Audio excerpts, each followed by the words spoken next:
O número de desempregados no país caiu de 13 milhões e meio para 13 milhões e 300 mil, um recuo de 12,8%. Os dados foram divulgados pelo IBGE.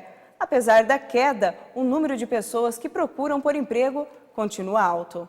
A queda de pouco mais de 12% no número de desempregados no Brasil já é sinal de que a economia começa de forma lenta a sair da pior recessão da história. Mas o cenário continua complicado e conseguir uma oportunidade de trabalho parece ainda estar cada vez mais distante para uma boa parte dos brasileiros. No PAT, Posto de Atendimento ao Trabalhador, é grande o movimento. Mais de 13 milhões de pessoas continuam desempregadas no país. A busca por uma vaga de emprego é um desafio diário para quem está fora do mercado.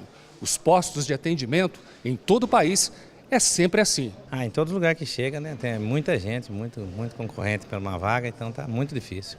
De acordo com o diretor do PAT, o número de atendimentos nos últimos meses praticamente é o mesmo, mas a frequência dos trabalhadores do posto aumentou. A gente tem uma média de atendimento de 200 a 250 pessoas por dia. O que a gente percebe assim, que esse fluxo é constante durante toda a semana, o que não acontecia muito anteriormente, geralmente era segunda até quarta-feira. E hoje a gente tem todos os dias da semana, a procura é intensa. Entre os milhões de desempregados está o professor de História e Teologia Eduardo Cobra, de 56 anos. Ele já deu aula de várias disciplinas, entre elas Sociologia e Pesquisa. Eduardo é doutor em Educação e mora em Pindamonhangaba, interior de São Paulo. O professor tem também pós-doutorado em Letras pela USP, mas essa formação não foi suficiente para garantir a ele a estabilidade no mercado. Este aqui é o diploma de doutor pela Universidade Metodista de Piracicaba. Eduardo é casado, mora na casa com a esposa e mais 2 filhos. O último trabalho foi em uma faculdade particular, onde lecionou durante 2 anos. Depois deste emprego, ele nunca mais conseguiu voltar a dar aulas. Eu me sinto completamente rejeitado. Infelizmente, nenhuma política pública realmente veio a atender, e não sei se virá a atender a necessidade para o desenvolvimento da educação no nosso país. O professor chegou a enviar mais de 600 currículos para várias instituições do país, mas sem sucesso. Desempregado há quase 2 anos e cansado de esperar por uma nova oportunidade profissional, ele foi às ruas protestar. Sozinho, munido de um cartaz e em silêncio, o professor experiente pede ajuda. Eu espero conseguir o meu objetivo, que é um emprego dentro da minha área educacional, como professor, e desenvolver a minha vocação, desenvolver o meu trabalho e fazer do meu exemplo, então, o melhor para a sociedade e para a educação no meu país. Tudo isso é retrato do nosso país, né? Se ele está numa condição dessa, imagina aquele que não tem estudo neste momento.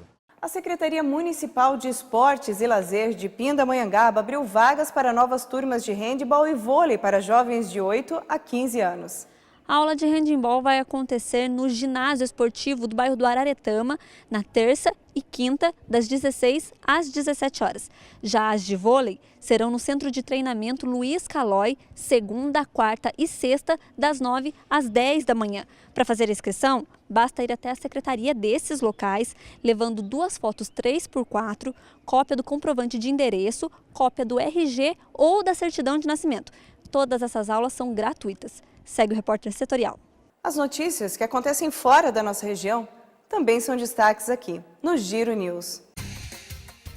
Ok, vamos às notícias. O SUS, Sistema Único de Saúde, incorpora medicamento para convulsões em pessoas com microcefalia. O prazo para entrega é de 180 dias. Até 2022, o Ministério da Saúde deve investir R$1.600.000 na compra do remédio genérico. Nós temos aí um trabalho importante de atenção a essas crianças. Muitas delas vivem em lugares isolados. A gente tem dificuldade de dar o tratamento, mas é prioridade do governo atender essas mães que tiveram bebês com microcefalia. A Receita Federal libera hoje a consulta à restituição ao 4º lote do Imposto de Renda da Pessoa Física de 2017. O lote contempla 2.257.000 contribuintes, totalizando a liberação de mais de 2,7 bilhões de reais. Também serão liberadas para consulta restituições residuais dos exercícios de 2008 a 2016. Um dado revelado pela Comissão de Assuntos Sociais, CAS, mostra que um suicídio ocorre a cada 40 segundos no mundo e a cada 45 minutos no Brasil. A Organização Mundial da Saúde busca a redução da taxa deste ato em 10% até 2020. No entanto, nos últimos 10 anos, o número tem aumentado e tem preocupado o governo. O Ministério da Saúde implantou em março deste ano o telefone 188 para pessoas que sofrem de ansiedade, depressão ou até mesmo estas com risco de suicídio. O acordo feito pelo Ministério da Saúde e o Centro de Valorização da Vida deve ser alterado e implantado em todos os estados brasileiros até abril de 2020. Por enquanto são essas as notícias e já eu volto com mais assuntos regionais.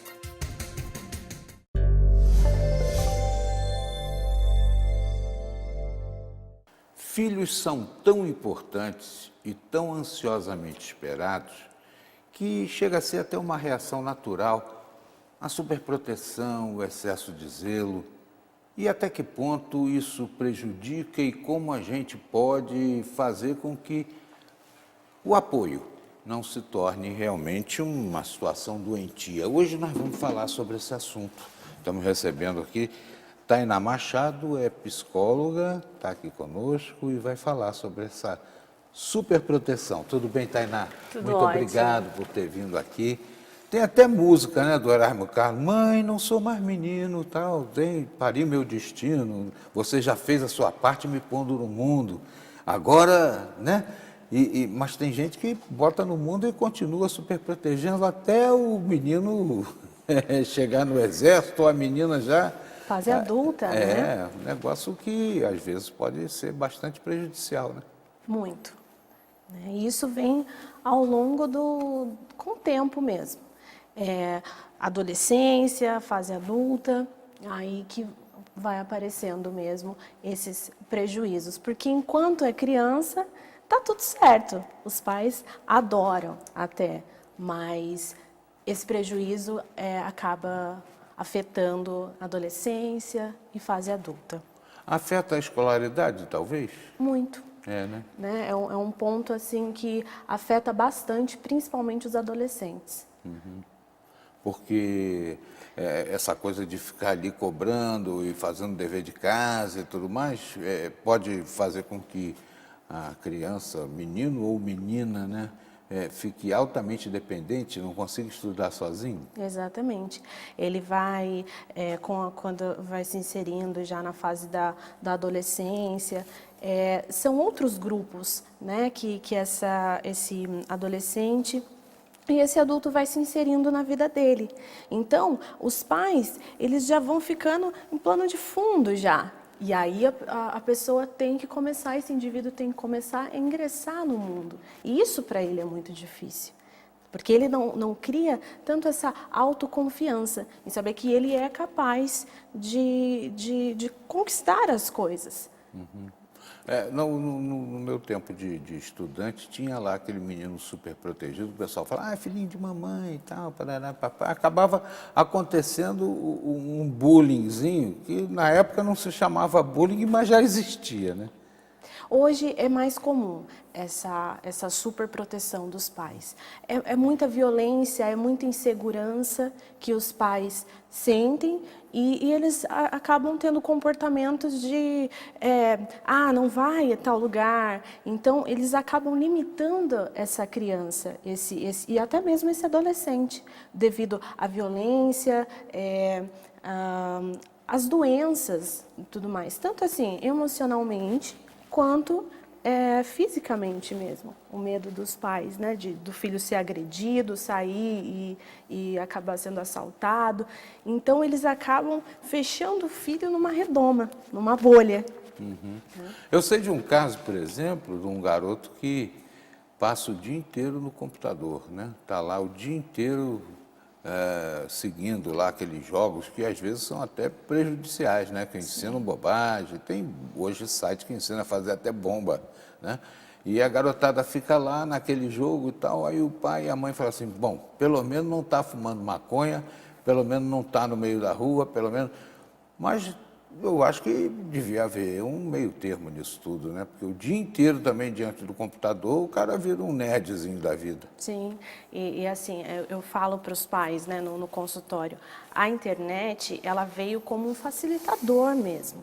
Ela veio para facilitar a vida das pessoas. Só que lá é um mundo à parte. Lá a gente encontra de tudo.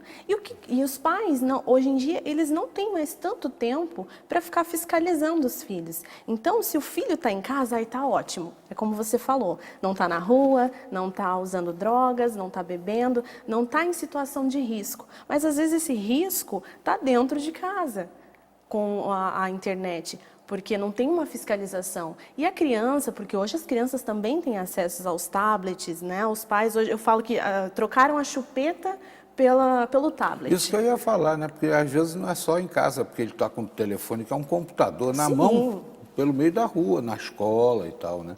É uma coisa perigosa que tem que ser vista com atenção também. E aí, assim, quando os pais começam a observar, pode já ser tarde demais. Os filhos já estão em sites, né? Como agora saiu essa baleia azul. Nossa, isso é uma barbaridade. Né? E muitos adolescentes, muitos pré-adolescentes entrando nessas... Porque é desafio. E o adolescente adora desafio. Verdade. É a fase do desafio para eles. E eles acham que eles são capazes mesmo. Eu acho que todo mundo aí de casa já sabe o que é baleia azul, mas não custa a gente também explicar que é um jogo que inventaram aí, algum louco, que o jovem é desafiado a fazer coisas cada vez mais ousadas, em alguns casos até atentar contra a própria vida, para demonstrar coragem. Então é uma coisa estupidamente perigosa, né? Demais. E os jovens estão tendo acesso a isso com facilidade. A última fase do jogo é a pessoa tentar suicídio mesmo, se matar. Que barbaridade, né?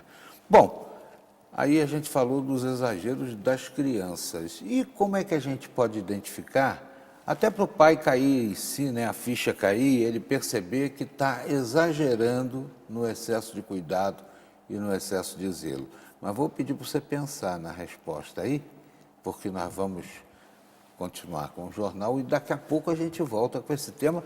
Ó, não sai de casa não, hein? Presta atenção aí nessa história de super zelo em relação à criação do seu filho. Nós voltamos já, aqui.